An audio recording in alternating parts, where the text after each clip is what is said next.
Good evening, everyone. Respected chairperson, organizing committee members, and delegates. It's an absolute pleasure to present in front of such learned audience. My topic today is a difficult one. It is problems in assessing aortic valve stenosis. I'll try to project what pitfalls I face. To begin with the first slide, we have various modalities that can be used for aortic stenosis. We have transthoracic echo, transesophageal echo, CT, MRI, angiography. Of these, the most widely used and easily available is the transthoracic echo. But has its limitations also because it is operator dependent. So, if we go to the next slide, we have various common causes of aortic stenosis. We have bicuspid aortic valve with calcification, senile degenerative changes, and rheumatic aortic stenosis. The less common ones are the congenital ones. If we move on to the next slide, we have this pictorial representation of the aortic cusp. It shows the aortic cusp, the coaptation zone, the sinuses, the sinotubular junction. It is important for the measurement. The tubular part of the aorta, ascending, the proximal ascending aorta. Uh, then, if we move on to the next slide, we have the M mode of the aortic valve. Here, it is important as it shows the uh, complete opening of the aortic cusp.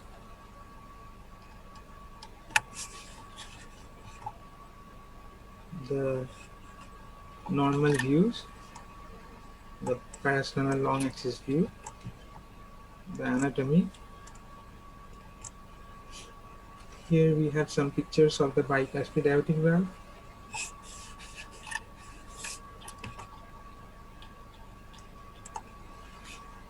Here you can see a bicuspid aortic valve with a raphet with a perfect fish mouth opening. And we have the most common ones are the calcific aortic stenosis. Uh, the aortic stenosis severity on echo mainly depends on this primarily the jet velocity of the aortic valve. Now the problem starts here. To capture the best flow velocity, we need ideal alignment of the continuous wave. So mostly we use these five views. We have the subcostal view, the five chamber view, the left suprasternal view, the right suprasternal view, and the suprasternal view. It is difficult to get the best window of aortic stenosis in elderly patients and in bicuspid aortic valve. It is absolutely necessary to interrogate multiple views to get a coaxial alignment of the transducer. Of this, the right suprasternal view gives the best window, especially in elderly. The next difficulty is in the cases of arrhythmias, like the ectopics or atrial fibrillation. Though atrial fibrillation is less common in aortic valve stenosis, in those cases we need at least an average of 3 to 5 beats of the peak velocity, and then we take the average of the 5.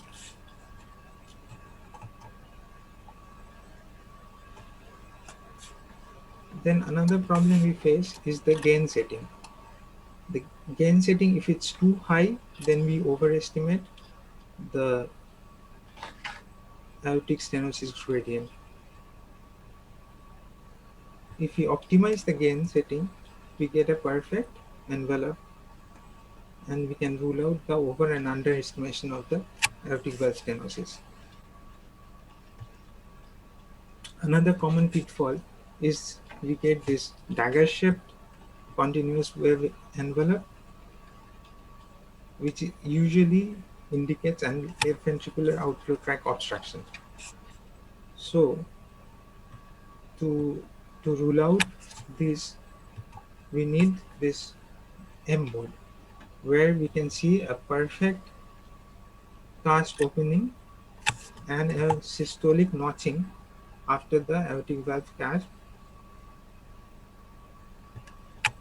So we can see a clear aortic cast here with no obstruction here.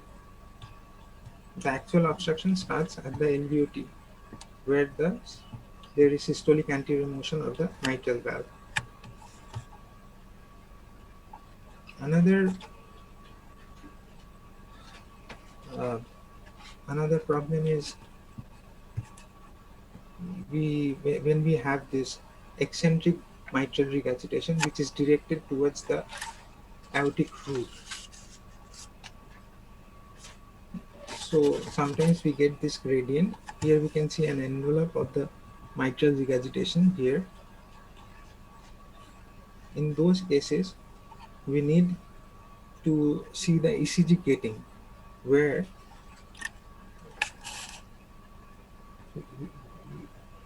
we can differentiate the aortic stenosis from the mitral regurgitation. Is we can see the envelope of the mitral regurgitation starts pretty early and it will last also longer. So this is how we can differentiate it. Same goes for a tricuspid regurgitation, which can also mimic the aortic stenosis. And sometimes ruptured sinus of Valsalva, ruptured aneurysm of sinus of Valsalva can give a similar bleeding, which is training into RA. But then there will be a systolic and diastolic continuous wave in RSOV. So that can also help in differentiation from the aortic stenosis.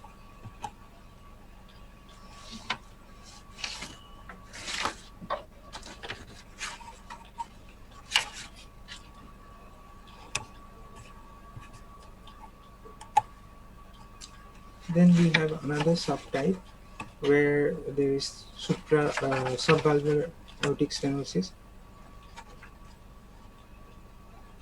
which is a membrane-like structure which forms a tunnel at the LVOT, resulting into subvalvular aortic stenosis.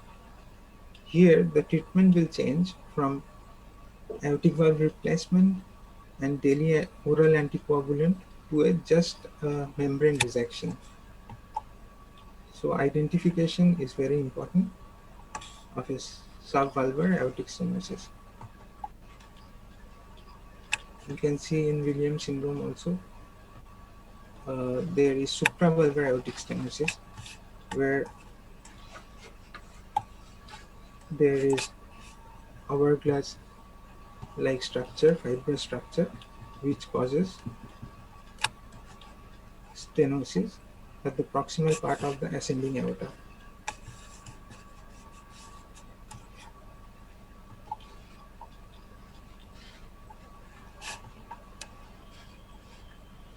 Another common problem is to correctly measure the aortic annular size, which is very important for the cardiac surgeon. On this uh,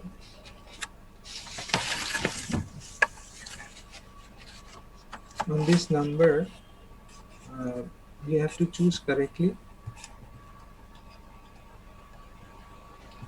Hence, we have to get a good Planck's view with a reading during isovolumetric contraction, which will actually give a correct value, or there will be error in this, like in this case.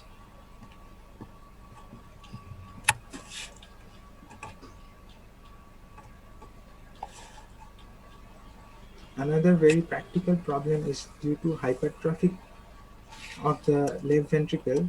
The left ventricular cavity size decreases.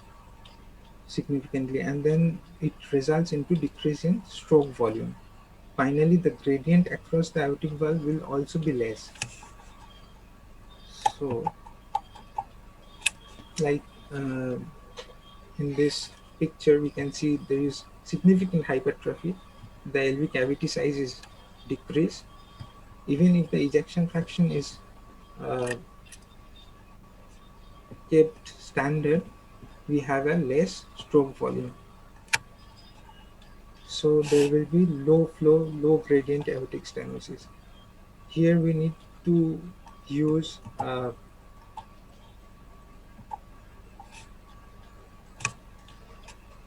low dose dobutamine protocol. Even though dobutamine stress echo is contraindicated in aortic stenosis, but a low dose dobutamine uh, study will give at least three results in which an increase in effective aortic valve area to less than 1 centimeter square, 1 square centimeter will suggest stenosis which is not severe. And then aortic stenosis is suggested when the aortic stenosis jet velocity is less than 4 meter per second, or a mean gradient of less than 30 to 40 millimeters of mercury, provided the valve area does not exceed 1 square centimeter. The absence of contractile reserve, a failure of increase of stroke volume by less than 20% is a high predictor of surgical mortality, although surgery will be beneficial. So to summarize, we have problems firstly on alignment, arrhythmias, gain setting, and condition that mimics the aortic valve stenosis, and a low flow, low gradient aortic stenosis. Thank you.